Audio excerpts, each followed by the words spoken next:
আজ তোমাদের সাথে শেয়ার করছি বেগুনের ভর্তা। বেগুনের ভর্তা বানালে আমার মা কিন্তু সিদ্ধ করা আলু দিত। কড়াইয়ে তেল গরম হয়ে গেলে দুটো শুকনো লঙ্কা ভেজে নেব।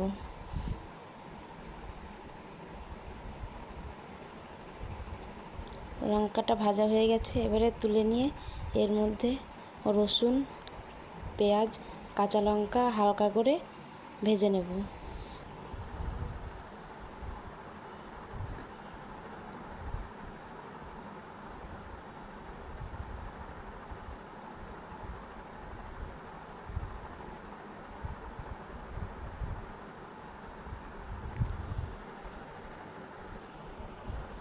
শিলপাটাতে বেটে নিচ্ছি।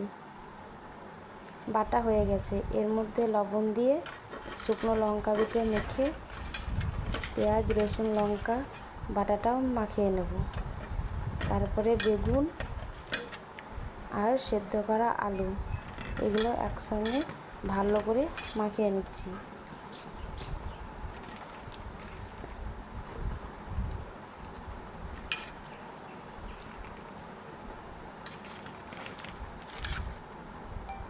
মাখানো রেডি।